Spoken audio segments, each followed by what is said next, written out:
নমস্কার, মাই স্পেশালসের আর একটা সুন্দর ব্লগ নিয়ে আমি সংহিতা আবার চলে এসেছি। সবাই কেমন আছেন? গত ব্লগটা যারা দেখেছিলেন তারা তো জানেনই, আর যারা দেখেননি আমি তাদের জন্য আরেকবার বলে দিই, গত ব্লগে আমি কিন্তু কার্ড কিনতে গিয়েছিলাম, আর পরের স্টেপটাই আজকে। এখনও কি কনফিউজ? দাঁড়ান, এক্ষুনি ঠিক হয়ে যাবে। এইবারে আশা করি বুঝতে পারছেন কি করতে বসেছি। শুরুতেই একটা ভুল কথা বলে ফেললাম যে কার্ড কিনতে গেছিলাম। আসলে কার্ড কিনতে যাইনি, কার্ডের অর্ডার দেওয়াই ছিল, আমি জাস্ট আনতে গেছিলাম। এই যে দেখছেন বক্সটা ভর্তি। প্রথমে ভাবছিলাম কি সাইডের দিকে দেবো ফোঁটাগুলো, তারপর দেখলাম বেশ নামের ওপরে দিলে যদি বেশি ভালো লাগে, তাই ওপরেই দিলাম। ভালো লাগছে না? এখন মোটামুটি সন্ধ্যে 6:30 মতন বাজে, আর সকালের মধ্যে ওইসব হাবিজাবি কাজ কমপ্লিট করে ফেলেছি, আর একটাও বাকি নেই। আর এখন আমি আর মা যাচ্ছি একটু মন্দিরে পুজো দিতে।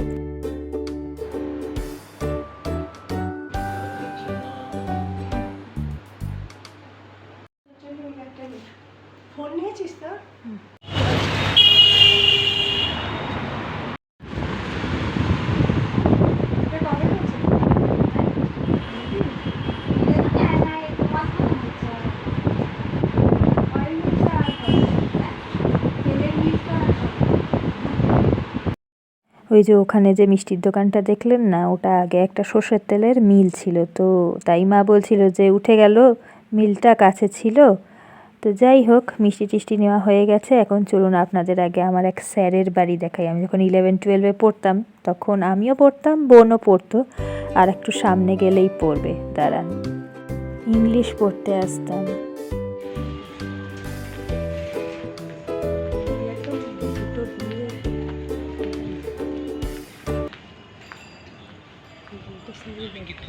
এটা স্যারের বাড়ি।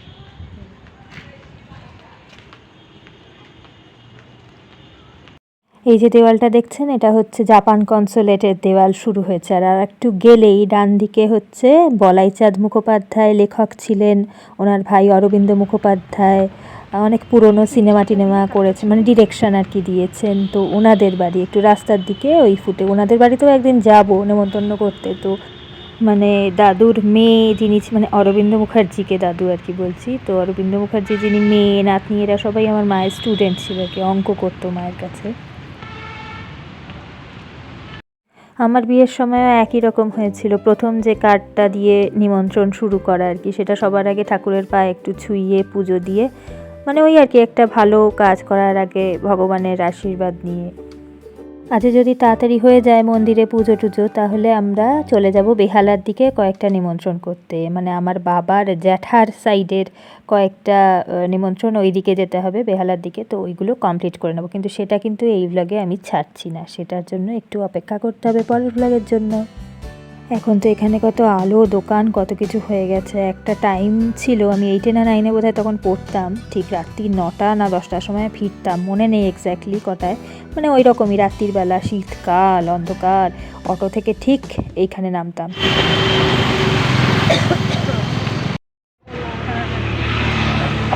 আর এত চারিদিকে এত রকমের বিল্ডিং বলো বা কিছু, সব আগের জিনিসগুলো অনেক অন্যরকম হয়ে গেছে।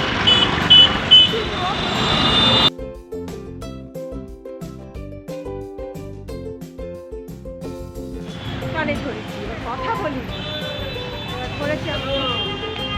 আমি কথা বলছিলাম না, তখন বলছি না আপনি কথা বলছিলেন না, দেখেছি আপনি ফোনটা কানে দিয়েছে।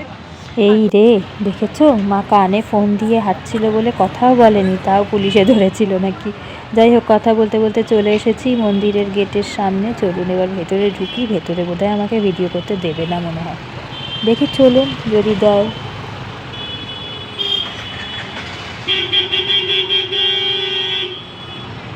না যাক, এখনো পর্যন্ত কেউ তো কিছু বলছে না, আর কোথাও দেখছিও না কিছু লেখা টেখা আছে যে ভিডিও করবেন না বা কিছু।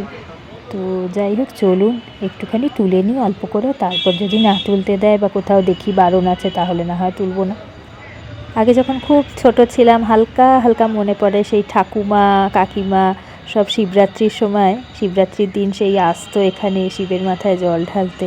হালকা হালকা মনে পড়ে, খুব ছোট্ট তখন। এই মন্দিরটায় কিন্তু খুব সিরিয়ালের শুটিং টুটিং হয়, মেলাতে পাচ্ছেন কিনা দেখুন। ওই মন্দিরটায় মনে হয় একটা বিয়ে হচ্ছে না, কিরকম লাল রঙের ওড়না গায়ে দেওয়া, লাল শাড়ি পরা, মনে তো হচ্ছে বিয়ে হচ্ছে না। মন্দিরের মধ্যে আমি আর কোনো মিউজিক টিউজিক অ্যাড করিনি ব্যাকগ্রাউন্ডে, কারণ এই যে একটা স্তব হচ্ছে এটা এত ভালো লাগে শুনতে।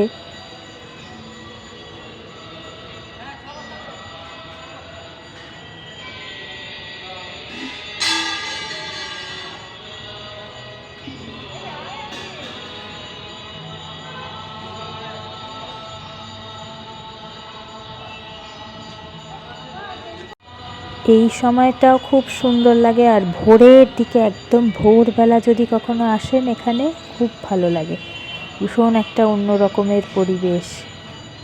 বাংলা সিরিয়ালে যত দেখেন না, নায়ক নায়িকাকে বিয়ে করছে, পালিয়ে গিয়ে সিঁদুর ছিটিয়ে গিয়ে পড়ছে নায়িকার সিঁথিতে, আরও যত কিছু সব নাটকীয় ব্যাপার স্যাপার, তো সব কিছু এই মন্দিরটাতেই হয়, সব শুটিং। কারণ শুটিংয়ের যে পাড়া আর কি টালিগঞ্জ, তার সব থেকে কাছে, স্টুডিও পাড়ার একদম কাছেই এই মন্দিরটাই পড়ে।